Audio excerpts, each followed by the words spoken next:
Welcome to Travel Stories Unpacked, the travel podcast where we talk about all things from the silly to the serious and everywhere in between.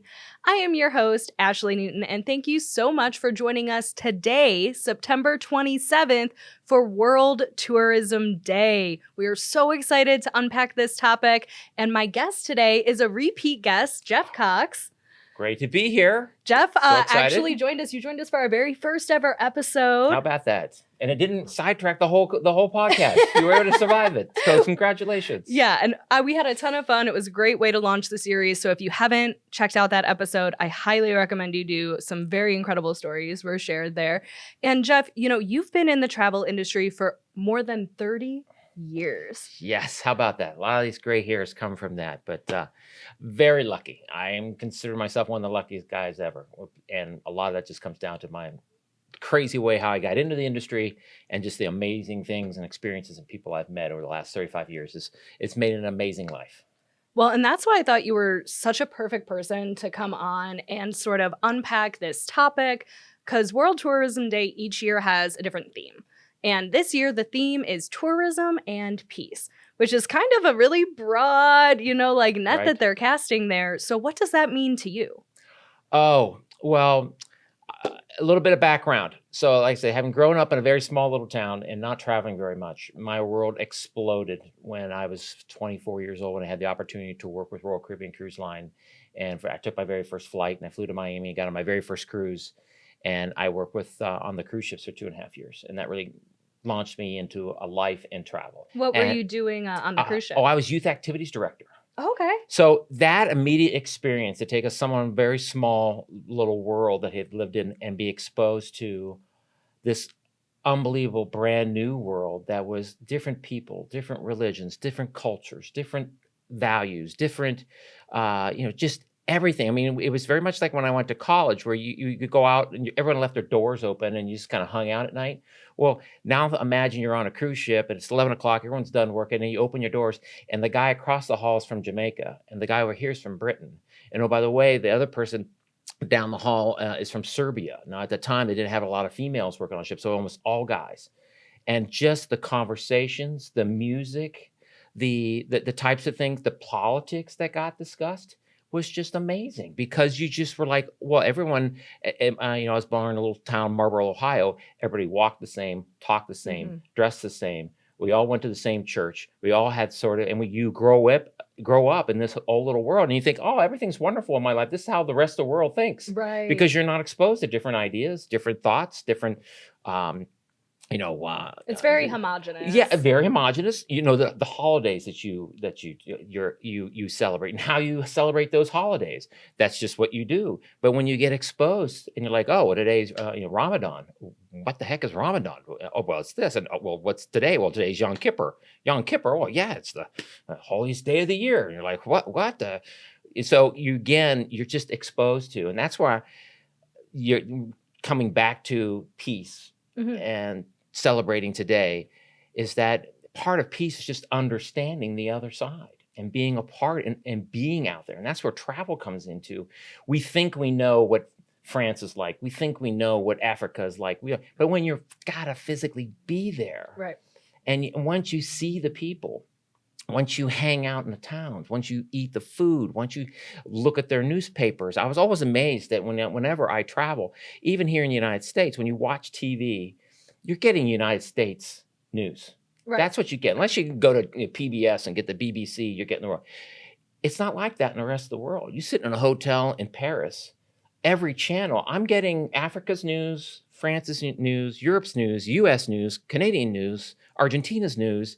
And you sit there at night and you're like, oh my gosh, look what all the amazing things that are happening in the world right now that I would have never even thought about, thinking about, or even been exposed to, because I was stuck just learning about US news. And that's what I paid attention to. I thoroughly enjoy reading like the New York Times or the Washington Post, because again, there's so much stuff in there to learn about the world. And where travel comes in, truly, is for you do get a different perspective when you are physically there. Yeah. because you have a lot of things, a lot of stories that have been created through your youth or your education of how some place is. Like, oh, this country must be this way, or this country must be that way. But until you're actually there and you have a drink with these people and you laugh with them and you see them running around the streets with their kids and having a great time and doing, you're like, oh, they're just like us. They're not any different. They want to have the same needs, the same values. And when you get into a lot of these things into wars and conflicts, it really does come down to a misunderstanding of how people interact. And it's because you just haven't spent any time together to really get to know them as a people other than what's been told to them or what they've read and what they Right. think and the preconceived ideas that have formed in their head of what they think this is going to be like. But once they get there, they're like, oh, it's not like this at all. Right. So me being able to be exposed to that at a very young age in 24 and having that good 2.5 years of living on the ships. I worked on 6 different ships. All these amazing people that I've met, I've kept in touch with many of them throughout the years. Really? Many of them are still in the industry, which is always kind of fun. So they stayed in the industry. So we still have this shared experiences as when we were young, but it does just open up your mind to a lot of different ideas. And I'm so lucky to have that because I don't think everyone has that opportunity. And that's where travel comes into play. Right. And how much I encourage people to get out to the world, to experience these things and not just do the vacation where, in the old days, it was the drop and flop vacation where you just flew to Mexico, you went to the hotel, you stayed at the hotel for 4 days and drank in the pool, and then you flew home. You're like, wow, I went to Mexico. No, you really didn't go to Mexico. Right. You could have done that in Akron. But if you get out and you walk through the towns, and I'm very lucky. My wife is amazing, and she loves the cultures. And when we go to the different towns, she makes it a point to say, let's not go to the touristy section. I want to go 3 blocks over. I want to go have my taco at the place where the locals have their tacos, not at the, Charlie's and, whatever taco shack that's right next to the pier, which 40,000 Americans are in, and they serve the same tacos for the last 10 years. So again, experience those things. I think ultimately, if you were looking for world peace, most of it comes down to understanding and people talking and interacting. And that comes with getting out there and making the effort to really get to know these people. And that's where travel is so important. So. Well, and you said so many really profound things there. Sorry. But no. One thing that really stood out to me is when you were talking about the news, right? And talking about American news specifically, even when I was covering international topics, it's always through the American lens, right? It's us telling stories of other places, of other cultures and countries through, our American interpretation of it. So that was so interesting to me because you can try, honestly, your hardest to be the most well-read, to do all of your research, and it's never going to be the same as actually going and doing it, which I understand is a privileged thing, right? Not everybody can afford to travel to all the places that they want to. I mean, I doubt anybody can really if your bucket list is long enough. But if you can make that a priority, it will absolutely educate you in a way that no book, no articles, no any other stream of media can do for you. Right, absolutely. And I look at it this way, the outside the United States, probably my favorite country in the world is France. And amazing food, incredibly beautiful. There's so many things about France that I adore, but there are I will run into people in conversations and they're like, oh, those French, they're so, the French are mean or they're nasty or even worse, they'll say, oh, well, they're a bunch of cowards because they lost in World War II. And I don't think that's an old one. That's a throwback. I'm thinking, okay, so you're judging an entire, nobody from World War II even exists, probably even lives anymore, but you're still holding on to the preconceived, and at times you see jokes about, oh, France, so that's where the first people to surrender are going to be the French. And it's like, wait a minute, you're dealing with 100-year-old thing that's been ingrained in your head. Have you actually been to France? Have you actually had the food, been to the places? You do get a totally different perspective once you're there. And then once you're also there, you read more about their politics and you get to know them and you get a little bit better, opposed to what you said was very profound. We always see things through our own lens. Mm-hmm. And we don't fully understand that there's plenty of editors that look through 20 different things and they say, this is the best clip, so let's show them this. And the other 19 get thrown off to the side. And there could have been some really good nuggets in those other 19, but we never got a chance to even see them. Yeah. So And I love that you brought up France because we've actually brought this up on the podcast before, just specifically looking at like Paris, right? Mm-hmm. Because I think there is a larger conversation right now about like not feeling welcome as a tourist, specifically in that city. But again, you have to change your mindset to Paris is not France, right? Like it's in France, but it's not all of France. Not every city is exactly like the culture and, you know, the Correct. conversations that Yeah. they're having in this specific place at this specific time. And I think that that is something that travel really helps you to understand is that you cannot look at a city and make it representative of the entire country. And even more so, I would say you can't look at a country and make that representative of all the people living there. Like, I would hate it if somebody was like just putting all the American stereotypes on me, even though I'm sure I own multiple of them, but I am not the sum of my country's political beliefs. I am not the sum of what we have going on right now, you know, like, and the same is said for everywhere across the world, in my opinion. Oh, I agree. I mean, can you imagine if someone came to the United States the very first time and they just went to Brooklyn and said, okay, now I know the United States? Right, or Texas. Correct. Like, couldn't be more polar. Right, it couldn't be that. And for you to really get to know the United States, you have to be in Yellowstone, you have to be in Wyoming, and you also have to be in South Florida, and you have to be in Texas, you got to be in New York, and you're getting a wide variety of things like that. So yeah, it is interesting. I think this is how the human mind works. It just likes to sort of gather, simplify, and come up with one or two words that summarize the whole situation, right, and avoid the complexity of a society and a culture. And we have to understand that to embrace the complexity of it and not just try to make a simple sort of one word summary.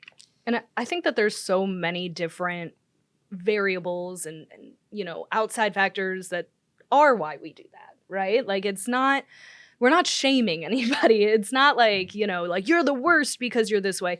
In a way, it's human nature. And we have to intentionally push ourselves out of that. We have to intentionally find the benefit of opening our horizons a little bit, but also not just through experiences, but being truly open-minded. And I think that is one of the things I love about travel, but also talking to people who have traveled and hearing their stories and hearing their experiences. Like, it's so many little things that can really change the way that you interpret the world around you.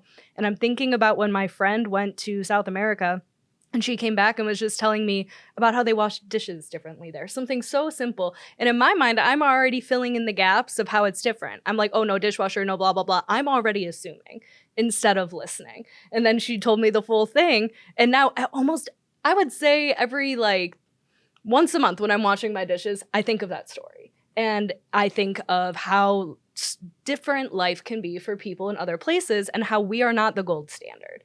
Like, there is no like right way. There's no wrong way. You know what I mean? Oh, I'm on board with that because, again, I've had the similar experiences where we seem to think that how we do it here in the States is the best way. And when you get over, like, oh, this is way better than what we do it back home. Why aren't we not doing it this way? This makes no sense. So there's definitely something to be said, again, getting that exposure, getting out. And you bring a great point too, just talking. So a lot of people may not have the opportunity to travel, but you know, it's fun that we're in an industry. I mean, I could be selling, you know, radiators, or I could be selling, but I sell travel. Right. Everybody likes to talk about travel. Everybody likes to talk about a dream trip or a bucket list or someplace they've been. Where they've been. It's a great way to open up a conversation with a complete stranger. Hey, where you'd like to travel to? But when you get into these situations and you're talking to these people, to really listen and other than, hey, so where'd you go? Oh, I went to a couple beaches, and you know, they might have some really good stories to kind of dive into on what was something new and exciting you found out about that country that you didn't have any idea that was going on, that you can talk about, other than what was your favorite beach and did you have a good time? Yeah. So there's some good stuff to learn when you're just listening. Now, I will say there's nothing wrong with taking some R&R and finding a good place to relax, but that shouldn't be, if you can, the only way that you travel, right? The only sort of experiences that you have. But, you know, I'm guilty of it too. Sometimes I'm more than happy to find a nice beach and that is it. But, you know, that's a different sort of experience, right back to what we talked about in episode 1 in travel versus vacation. Right. So just keeping all of that, you know, in mind, that it's okay to do both. They both have their time. They both have their place. But when I go back again to the theme of this year, which is tourism and peace, to me, it almost has two different like avenues, right? There's the avenue that we've been talking about, which is all of the benefits that travel provides to the soul, to a person, to the quality of life that we have and the sort of person that we want to be, right? Right. But then there's the other side, which I think is almost like more aspirational, which is like, how can we travel responsibly? How can we foster peace through the way that we travel and through the experiences that we choose to have? So I feel like one half is almost like you're doing great, and then the other half is like there is work to be done. Yes, definitely. And I think when you come into almost, you don't want to put a lot of responsibility on yourself when you travel, but you have to always kind of remember you are sort of an ambassador Correct. out to the when you travel. You do represent the United States, your city, your state. And so we do have a responsibility to be polite and be courteous and be, because they're getting their vibe on what they think Americans are like from how you act. Right. And the last thing you want them to do is to walk, you're having a bad day and they say, oh, well, all Americans are rude, because they're going to do the same thing. They're going to, or write off the entire United States because, oh, they're just rude travelers. There's an endless, ways to think about travel. But when you think of peace and what the big picture of what we're trying to do in world and trying to all get along, travel plays an important part. And that's, again, we're lucky to be on the side on the travel agent side, because we see it as a privilege. It's our job to help you get to your destination. It's our job to share those moments that get you excited, to kind of push you out of the nest and get you over so you can have this experience. So a travel agent has such an amazing part of this whole process, and sharing the world and getting the people to get outside their comfort zone and try to get more involved in the world. And we also do a great job, I think, too, when the travel agents go out. A lot of times they're taking a lot of we do our backpacks and school supplies, and we go on Right. fam trips, and we go down, and a lot of times we visit some of the orphanages that we go visit to on some of our fam trips. We're taking down supplies down to people less fortunate. So again, we're trying to build that goodwill, and we're trying to make not just thinking about our vacation, but trying to make the people where we're at a better place, their lives better, and showing our appreciation when we're at their destination or in their country of how wonderful and how much we appreciate it. I think is important too. Absolutely. And I think that level of it and that approach makes travel feel a little bit less transactional with, the Right. country that you're visiting, and a little bit more like, I want to do this together. You know what I mean? Right. Like, this is something that we want to do together. And, I'm always very skeptical, to be honest with you, Geoff, about travel experiences that are like, maybe in the guise of like, oh, we're helping this community and we're Mm. giving the community what they need. Did that community tell you that? Or are you assuming what they need? You know what I Yes, mean? yes. And like, that's why it's so important to do your research if that's something that you're interested in, or of course, work with a trusted travel agent to navigate those concerns if you have them. Like me, like if I am doing something under the light of I'm helping, I want it to actually be helpful and not just so I can feel good about myself. Correct. No, I am totally on board on that, doing your research. I mean, you want a donation, you want to do something nice for the elephants, you want to make sure the elephants are actually Yeah. getting a better life, and knowing that 90% of the money is going to the people that are trying to support the elephants, so there's Yeah. something to be said about that. Yeah, absolutely. Which isn't always necessarily like an easy thing, like we said, but there are so many different like avenues to help you have that sort of like more well-rounded experience if that's something that you want while you're traveling. And I think another thing that, again, this was straight from the like World Tourism Day website that was in the same conversation with tourism and peace is sustainability. And I feel like that is so huge for a lot of people, but not something that is necessarily easy to take full responsibility for. Like, that is a systemic sort of change that has to be made, right, in order Right. to really address that issue. So there's some things you can do as a traveler, some things that are just like sort of, for lack of a better word, the way it is Right. now. You know Well, what I mean? yeah, I get that. Again, kudos to my wife, because she's very passionate about sustainability, and she makes it a point. If you go to a restaurant in Mexico or all-inclusive resort and they serve something in a plastic bottle, she loses her mind. Yeah. She's like, send this back. I don't know. Why are you using this? I'll just take the tap water. Don't put the plastic bottles. I don't want a plastic bottle. Even down to, why are you giving me a plastic stir stick? Get rid of the plastic. Why don't you? The other resort we went to, and there's been some amazing resorts now that we love. And I'm trying to think the most recent one we were at, where all they had was a glass jar in your room, and there was a filtration water thing out in the hallway. And anytime you wanted water, you just went outside and you filled up your little jug and brought it back to your room. I don't need a plastic thing. Right. So everything, it's like, think of the millions of plastic bottles being saved. And oh, by the way, this was I think it was at the one of the AM resorts. A Beer Star was where they actually would just bring you a glass bottle every day. So they thought it was empty. They would fill it up for you and put it there. But again, you're avoiding the plastics. Right. And the best thing I think as a traveler, what you can do is what my wife does. She points it out to them. I will probably not come back to your resort because you're putting this in plastics. You don't need to do this. And so I think the more, or you can write a review if you're more shy when you get home. Write a review. It's just like, why are you doing this? I mean, you're thinking more outside of just your own personal, but trying to keep that in the back. And the best thing you can do right now, if enough people complain, they will hopefully make changes and do things in a better way. I think actually speaks to a really important cyclical nature that is the travel industry, and that is responding to consumer desires, right? Like the trends that I'm sure you've seen over the years, even what I've seen in my short time in the travel industry, not that short anymore, but in my time here, you can tell these patterns emerging and these things coming, and it is from speaking up. It is from travelers spending where they spend their money and what they want to do. So at the end of the day, it is a business. And, if you want to see change, you got to say something. I'm not going to say be the change you want to see, but but it's sort of like that same idea of they're going to respond almost in kind. Probably not at the rate you'd want them to.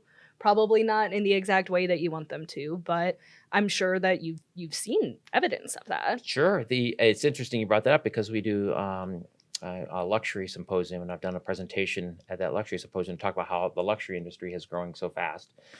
And luxury, it doesn't necessarily mean it's all about the money. It's more about the elevated experience. For sure.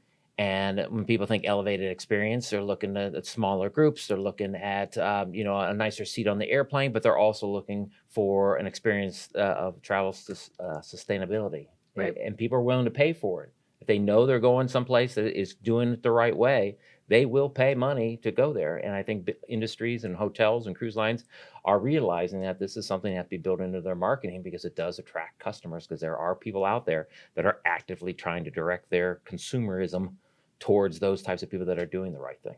Yeah, absolutely. And I feel like we have to touch on this since we're talking about, on a global scale, the impact of tourism is the idea of over-tourism. Oh. And, I think that is, again, a very tricky thing to navigate as a traveler. How much of that responsibility, falls on the traveler to be knowledgeable about areas that are starting to see negative impacts from tourism, right? And how much of it is on those places themselves that are experiencing, downsides of tourism to put safeguards in place? And where does that all fall into our conversation? What are I know it's very loaded. Ooh, it is super tricky. And we're definitely seeing it. I mean, Venice is a perfect example of how they've really cracked down. And honestly, most of that came to the forefront because Venice took responsibility for that and just started saying, sorry, no more cruise ships. You got to go on up the coast to the next place. So those communities have to really be more responsible, or try to be responsible, and be willing to sacrifice the revenue. And that's the tricky part. Nobody wants to give up the money. Right. And good old capitalism moves into play. More people means more money, and everybody wants to make more money. Somebody has to make a cap at some point. And I think from a consumer and from a travel agent perspective, we need to help as best we can. I mean, I have specifically told people, you're going to Europe, I'd steer away from the summertime. Try to go any other time but the summertime, because it is going to be indulge. Your actual vacation, it's not going to be as nice if you could go in the spring or in the fall. So why don't you try to help the whole organization spread it out and be a little more flexible with your time, opposed to going during peak season when you know it's going to be chaos. And I think that there are so many more benefits to, thinking a little bit harder outside of like maybe the main destinations, or like you said, traveling even in different seasons. And then also just basic common courtesy, how you treat the places that you're in.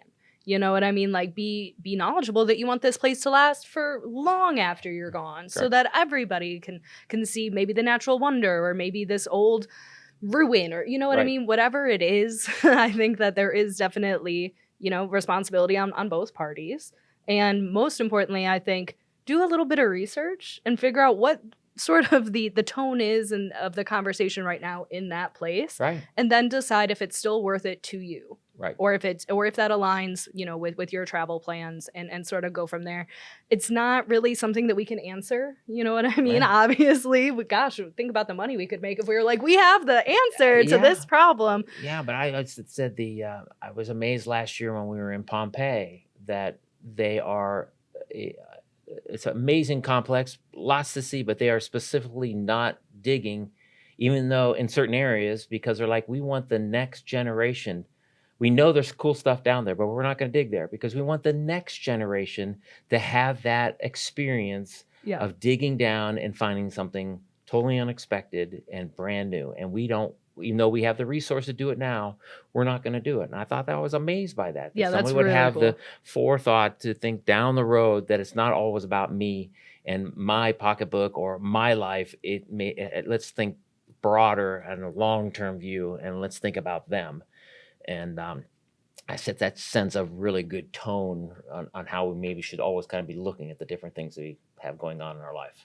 Yeah, absolutely. Jeff, is there anything else that you sort of wanna close on? I know this is a huge topic and we could talk about it forever, but Well, make sure you can say your piece. Well, my piece. Listen, I think that it is amazing when you stop and think about it, how incredibly, the human experience is a shared experience. We try desperately to put people into their corners and think that they're different and I'm different, but in reality is we are very, very similar, and we all have the same basic needs. We all want to be safe. We all want to be happy. We all want to have a fulfilling job. We all want to have that. And I think you have to take that into a perspective when you travel and as you kind of engage with the world, that we are more alike than we are different. And if you're looking at trying to drive peace, the more you can get out there and experience other people's perspective and bond with them, it just makes that when there are times when you are conflict, you don't come at it from an angle of violence. You come at it from a perspective of understanding, opposed to violence, and hopefully that's what gets you through the conflict. And I agree with you wholeheartedly there, but I do want to say that I also don't think the differences are inherently a bad thing. Like, of course, we're going to have these core things in common, probably more than you think, from big things to little things. But those differences can actually be very profound. They can be great learning opportunities or moments to, find empathy or whatever it is. Differences do not have to be bad, and they don't have to be scary. I agree. Right? That's a very good point. Absolutely. So, travel with respect and reverence and excitement, and, and that's all we can do. That's all we can do. That's all we can do. All right. Well, Jeff, thank you so much for coming back on the podcast. Ashley, it is always a privilege. You do an amazing job, and I'm very happy to join your podcast. Oh, thank you. I feel like this was almost a very natural continuation of our first topic of travel versus vacation. So I'm so happy that it sort of worked out that way. Excellent. And I know this was a bit of a heavier topic than we usually cover. And we really want to know how you guys feel about this as a whole. We want to know your stories, moments that you really saw that, peace and connection through travel experiences. So please share your thoughts and stories with us anywhere in the comments, anywhere on social media using our hashtag Travel Stories Unpacked. Or again, for a little bit more anonymity, you can find us on Reddit now. We have a community there as well. So we really look forward to hopefully hearing from all of you. And then please keep tuning in because we're going to keep unpacking all things travel. This podcast is brought to you by KHM Travel Group, a leading host agency for independent travel agents. Go to khmtravel.com to learn more.